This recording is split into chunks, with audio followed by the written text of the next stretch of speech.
Bismillahirrahmanirrahim. Assalamualaikum warahmatullahi wabarakatuh.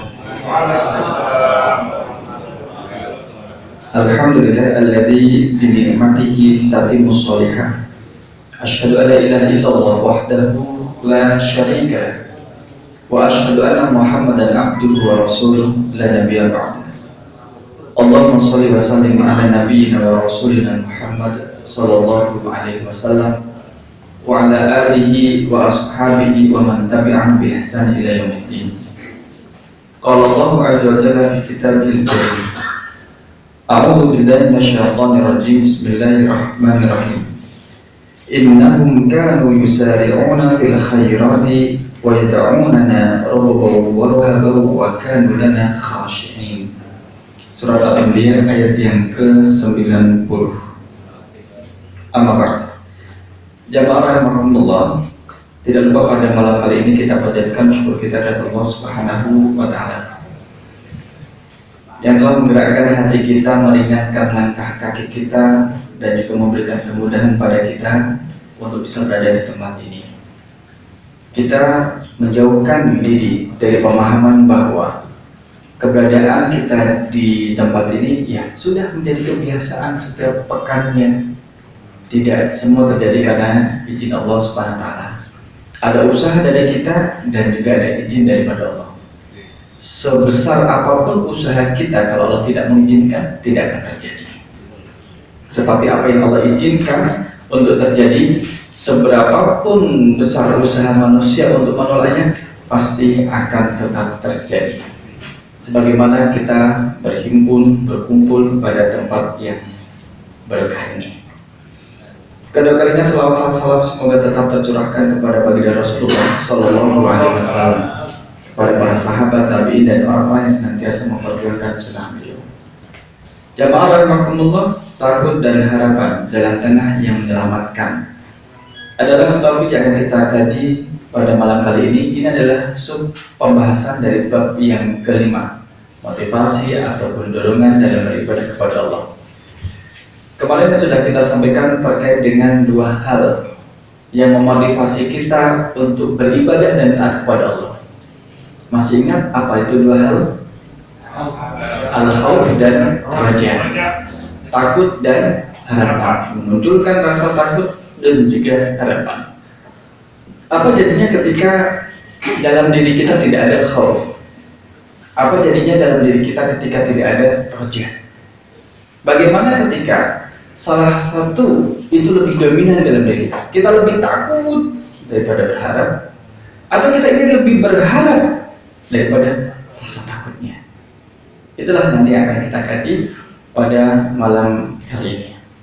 Nah, maka di sini takut dan harapan, khauf dan roja, jalan tengah yang menyelamatkan. Berarti ada dua jalan lagi yang berada di samping kanannya dan juga berada di samping kirinya. Ada di atasnya ada satu jalan, di bawahnya juga ada satu jalan. Nah, ini adalah yang di tengah-tengah. Ya toh? Suka yang di pinggir atau yang di tengah? Nasabik ummatan wasatan. Ini kita selalu bertanya pada diri kita, bagaimana perkembangan ketakutan kita kepada Allah hari ini? Apakah hari ini kita sama dengan hari yang kemarin atau minggu yang lalu, sama-sama tidak takut kepada Allah? Atau kita sudah mulai takut kepada Allah?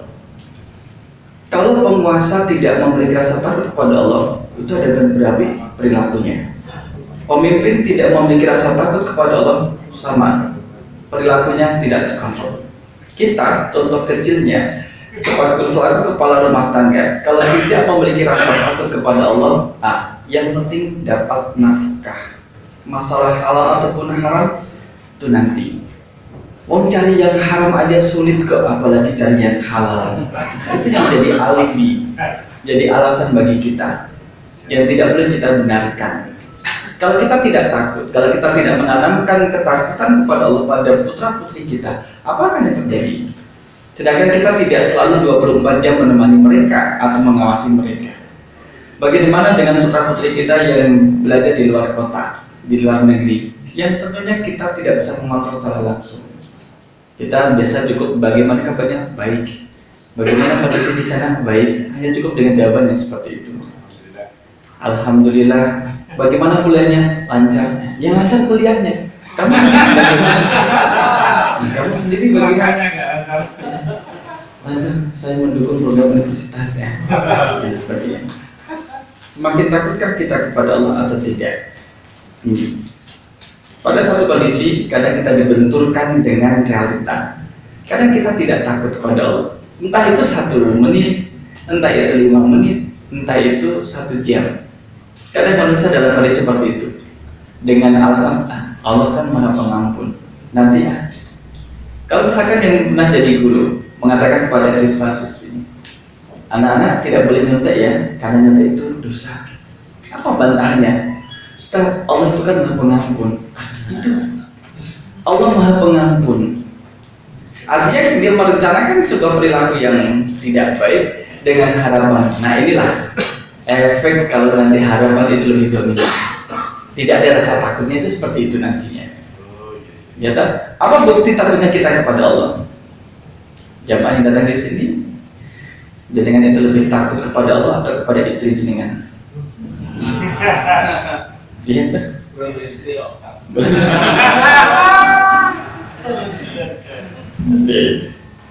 Tidak apa-apa. Selama masih ada ibu yang hamil, masih ada harapan.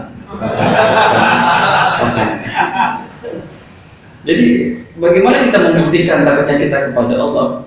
Itu bisa dibuktikan ketika kita bergegas untuk melakukan kebaikan. Wasari'u ila maghfiratin min rabbikum. Itu adalah bukti takutnya kita kepada Allah. Kenapa kita tidak takut kepada Allah? Karena kita tidak takut ya. Di saat kita melakukan keburukan, itu adalah bukti di mana kita tidak takut. Dan sampai kapankah kita tidak takut kepada Allah? Bahayanya adalah dari beberapa pertanyaan ini, kalau kita sudah tidak takut kepada Allah, jangan bicara sekian tahun tidak takut, 5 menit tidak takut kepada Allah, itu bisa berabe amalan kita, bahkan bisa menggugur dan menggugurkan serta mengancam amalan yang selama ini kita lakukan pada tahun-tahun sebelumnya. Hanya 5 menit saja, bahkan 1 menit pun itu bisa menggagalkan amal ibadah yang selama ini dia lakukan.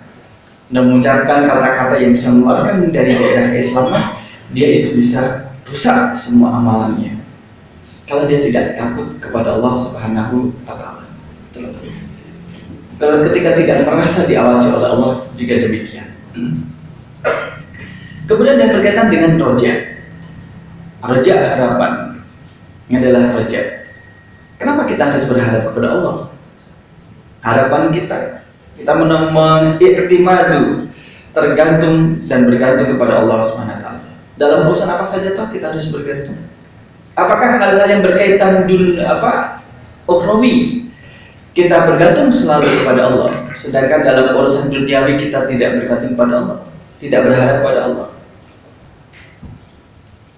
Pernah ada istilah harap-harap cemas. Pernah jadi mengatakan demikian, saya itu harap-harap cemas. Bagaimana harap-harap cemas? Dia berharap satu sisi, yang kedua adalah dia cemas. Mungkin ada terjemahan daripada roja dan khauf. Roja itu berharap, khaufnya takut itu, cemasnya itu harap-harap cemas. Nah itu yang tidak bagus. Harap cemas-cemas atau cemas-cemas harap. Harap cemas harap. Jadi mari kita ajarkan diri kita dalam pembahasan khauf dan roja, takut dan harapan. Maka di sini menjadi penting adalah ada 2 kalimat penting. Sorry, tidak ada namanya. Tidak ada namanya. Ada 2 kalimat penting di sini. Takut atau khauf tanpa harapan. Bisa jadi kita ini orang yang takut, tapi tidak memiliki harapan. Atau harapannya itu selesai, tidak dominan. Atau orang yang selalu berharap, memiliki harapan, roja terus tanpa rasa takut. Dengan pilih yang mana? Pilih takut tanpa harapan atau harapan tanpa takut? Susah. Atau pilih yang bawah itu yang ditunjuk kita. Pilih yang bawah. Ini 2 ungkapan yang akan kita bahas di sini dan memiliki efek, masing-masing memiliki efek. Bagaimana orang yang takut? Takutnya itu takut. Mau melanggar ini takut. tapi tidak memiliki harapan, dia tidak berharap dari apa yang dia lakukan. Atau orang yang selalu berharap, optimis, tapi tidak memiliki rasa takut. Dua-duanya tidak baik. Orang yang takut tanpa harapan tidak baik. Nanti ada konsekuensinya. Orang yang selalu berharap memiliki harapan tanpa disertai dengan rasa takut, itu juga tidak baik. Ada konsekuensinya. Kita lihat. Nah, ini adalah tantangannya. Orang yang takut dan juga orang yang memiliki rasa harapan. Al-khawf dan ar-raja. Ada tantangan. Satu adalah ketika kita ingin khawf dan raja dalam diri kita, jangan merasa aman dan bebas dari rasa takut. Jadi orang yang berada pada jalan merasa aman deh, tanpa ada rasa takut, itu muncul keberanian dalam dirinya. Atau jalan yang keterputus asaan, dikit-dikit putus asa, merasa tidak optimis, orang yang pesimistis. Jadi yang satu ada tantangan dalam melaksanakan al-khawf dan roja. Bisa jadi kalau kita melaksanakan al-khawf dan roja, itu akan muncul rasa aman, bebas dari rasa takut, sehingga berani. Atau orang yang melaksanakan khawf dan roja itu malah menjadi orang yang putus asa. Itu tantangannya. Putus asa, saya takut saya nggak jadi melaksanakan amal ibadah ini. Saya takut kalau dibilang teriak, muncul ketakutan. Saya tidak mau sholat ke masjid, nanti dibilangin sama tetangga itu sholat suci ke masjid.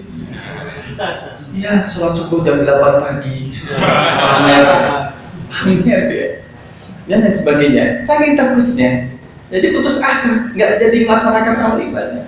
Atau yang saking beraninya, ya semua diamalkan.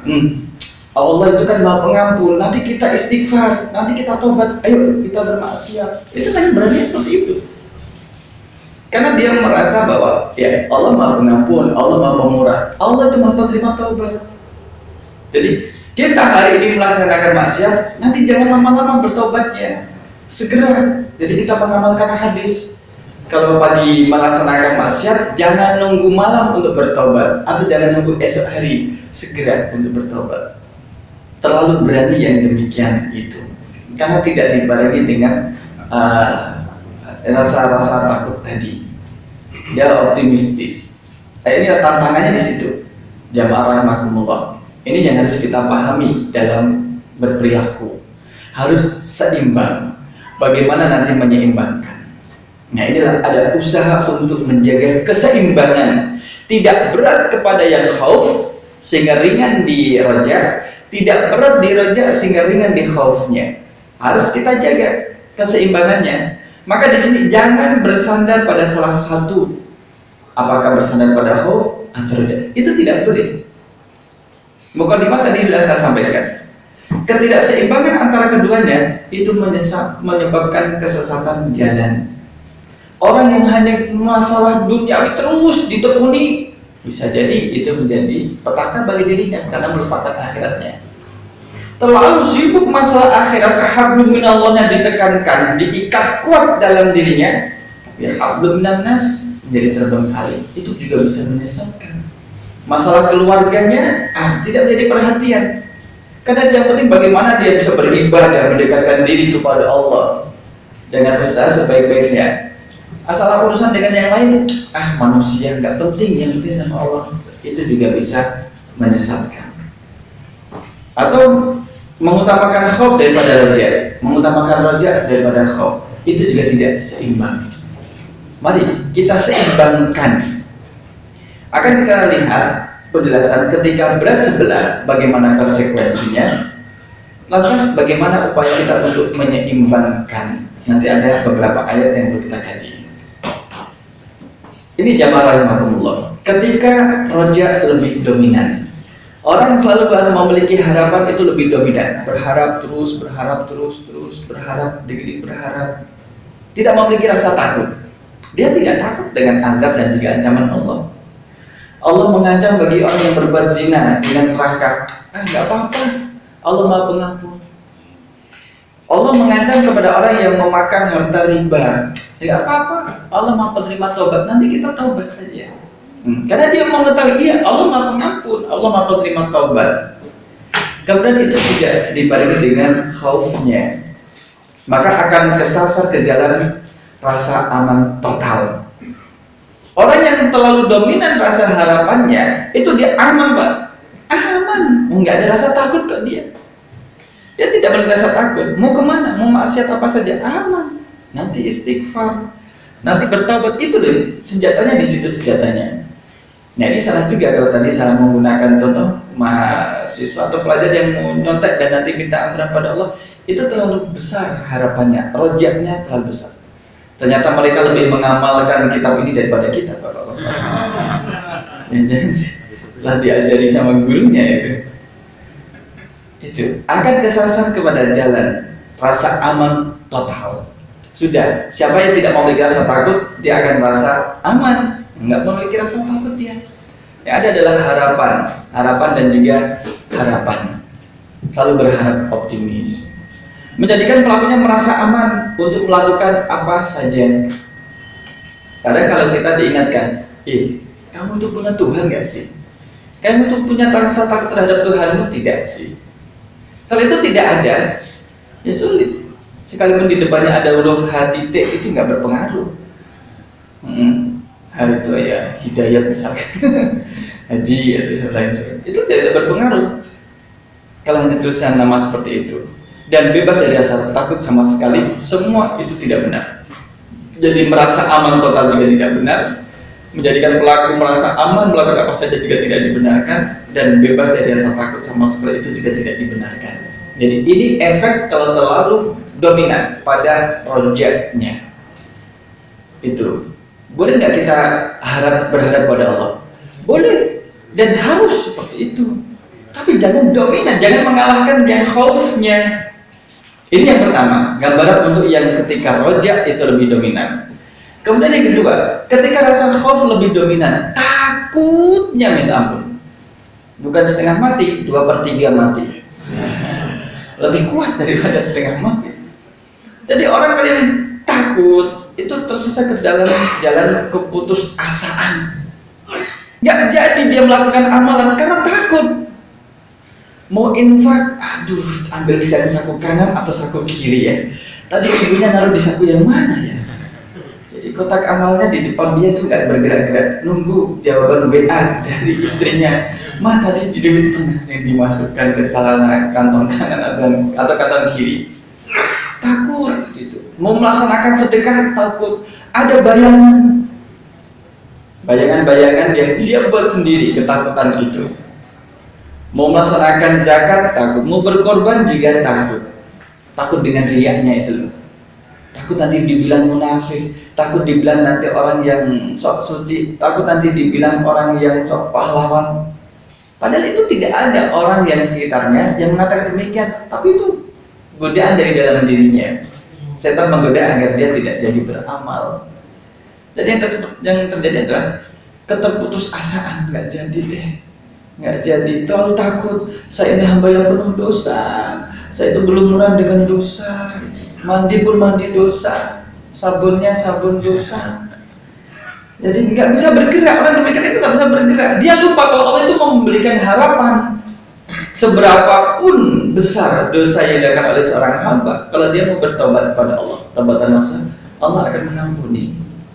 Sebanyak apapun dosa dia, sejumlah butiran pasir di pantai, ada berapa Pak jumlah butiran pasir di pantai? Kalau jenengan ditanya sama orang dalam kerangka guyon, berapa jumlah pasir di pantai selatan? 1 miliar. Itu abstrak Pak, ada yang konkret jawabannya. Itu masih abstrak. Sejumlah rambut jenengan. Betul Pak. Kalau nggak percaya, ambil satu pasir, butiran pasir, saya cabut rambutnya jenengan satu. Nah, ambil satu lagi, ambil satu. Kalau tidak percaya, maka dia akan percaya. Itu guyonannya Juha atau Abu Nuwas atau Abu Nawas. Lah itu Bapak jamaah rahimakumullah. Orang yang terputus asa, yang takut, merasa dirinya berlumuran dosa sehingga tidak bangkit untuk diajak, kita ngajak manusia yang lain, masyarakat yang untuk amal ma'ruf dan munkar. Saya nggak pantas. Saya itu mantan apa Pak? Saya itu mantan kiai.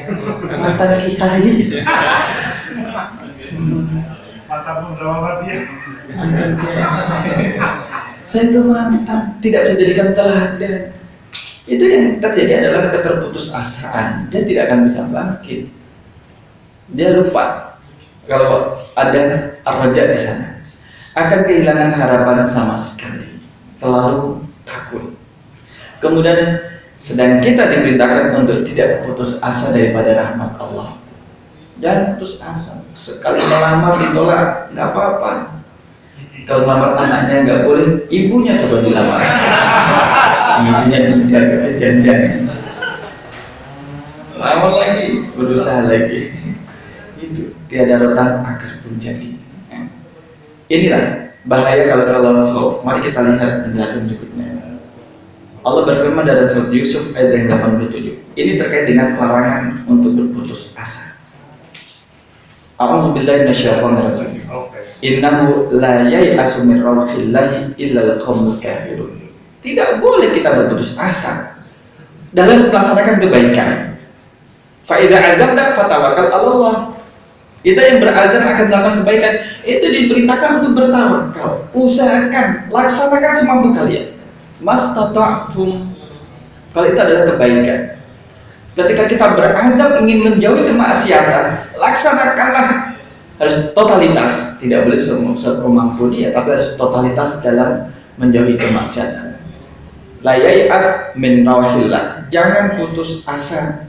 Karena orang yang putus asa, al-qaumul kafirun, adalah orang-orang yang kafir. Itu namanya putus asa. Jangan. Selama hayat masih di kandung badan, selama itulah kita harus berusaha untuk menunjukkan ketaatan dan ketakwaan kita kepada Allah dengan melaksanakan perintah dan menjauhi larangannya. Jangan putus asa. Menjemput nafkah itu juga tidak boleh putus asa. Apalagi Pak, untuk yang mau lanjut studi, jangan putus asa untuk lanjut studi. Yang mau dari beasiswa studi, jangan putus asa untuk mendapatkan beasiswa. Nah, kita selaku orang tua yang dalam hal ini mendidik anak adalah amanat yang Allah berikan pada kita, pun tidak boleh putus asa. Tidak boleh putus asa dalam mendidik putra putri kita. Itu juga tidak boleh putus asa. Selama dia masih hidup, selama kita masih hidup, dan selama kita berdua masih bisa bertemu di atas muka bumi ini, maka amanah itu harus tetap kita laksanakan. Ya, makanya jangan mengatakan yang buruk pada sang anak. Tak doakan kamu jadi wali kota Yogyakarta. Bisa. Syekh Sudes itu kan dulu karena dia nakal.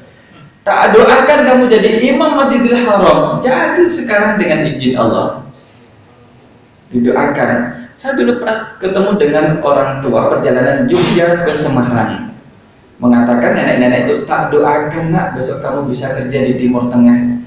Saya pikir-pikir kapan ya? Ternyata tahun 2009 itu doa itu disampaikan. Tahun 2001, 2009 saya berangkat, 2010 juga saya berangkat. Terus tak tunggu lagi, kapan berangkat lagi ya? Itu doa. Artinya tidak boleh putus asa. Kita harus totalitas dalam berkhidmat dan dalam melaksanakan Allah Subhanahu wa Ta'ala. Dalam implementasi al-khauf dan raja, kita juga tidak boleh putus asa. Khauf tetap ada dalam diri kita, raja harapan juga harus tetap ada dalam diri kita. Nah, kemudian kita lanjutkan dalam surat Al-A'raf ayat yang ke-99. Afa aminu makrallahi fala ya'manu makrallahi illal qaumul khasirun. Maka apakah mereka merasa aman dari azab Allah? Afa aminu makrallah, dari azab Allah yang tidak diduga-duga. Fala ya'manu makrallahi, tiada yang merasa aman dan azab Allah, dari azab Allah, illal qaumul khasirun, kecuali orang-orang yang merugi. Kita pun demikian, Pak. In ahsantum ahsantum li anfusikum. Kalau kita melakukan kebaikan, maka kebaikan itu akan kembali kepada diri kita. Wa in asatum falaha. Tetapi kalau kita berani melakukan keburukan, kesalahan, itu akan kembali pada diri kita. Nah, mari kita evaluasi. Kesulitan kita dalam beraktivitas, atau hambatan dalam menjemput nafkah rezeki kok sulit, itu bisa jadi karena dosa yang kita lakukan. Maka at-taubah. Ingat pembahasan dari buku ini Minhajul Abidin adalah at-taubah. Taubat yang pertama adalah at-taubah. Sebelum membahas terkait dengan setelah ilmu, pembahasan terkait dengan ilmu, maka harus segera kita bersihkan diri kita dengan taubat. Tidak cukup sekali seumur hidup kita melaksanakan sholat, itu juga bentuk daripada taubat kita kepada Allah Subhanahu wa Ta'ala. Jalannya wali Allah adalah berjalan di antara roja dan khauf, dan berpegang pada keduanya secara bersamaan. Ini wali Allah. Wali Allah itu yang menyebut dia itu wali Allah, ya Allah sendiri, bukan manusia yang lain yang menyebutnya itu wali. Itu loh wali. Bang Toyib, bukan itu, tapi Allah menyebutnya wali, kekasih Allah. Disebut kekasih Allah karena ketaatan dan ketundukan mereka kepada Allah. Innama yakhshallaha min ibadihil ulama. Itu adalah wali Allah juga. Para ulama yang dengan ilmunya menjadi takut kepada Allah, bertambah ilmunya menjadi bertambah takutnya kepada Allah. Ketakutan itu kemudian mendekatkan dirinya kepada Allah. Itulah disebut dengan ulama. Yakhsha, khasyah, yakhsha yang pernah kita bahas dulu, bukan khafa ya khafu. Jadi kita ingin jadi seperti itu, takut, tapi ketakutan itu dijadikan sebagai cambuk senjata untuk mendekatkan diri kepada Allah. Jadi iman bertasih daripada rojanya. Tidak hanya takut terus terputus di situ, tidak nyambung kepada harapan. Surat Al-Anbiya ayat yang 90. Ayat ini ayatnya.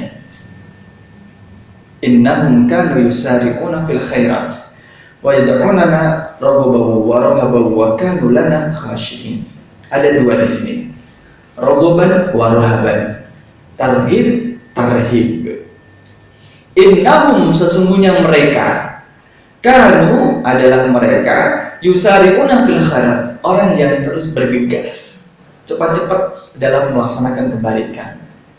Fastabiqul khairat, bergegas melakukan kebaikan, bersegera melakukan kebaikan. Wa yad'unana, dan mereka itu berdoa kepada kami Allah rohoban, dengan harap, wa rohaban, dan cemas, tarhib, tarhib. Rohoban itu berharap, semangat untuk bisa mendapatkan apa yang diinginkan.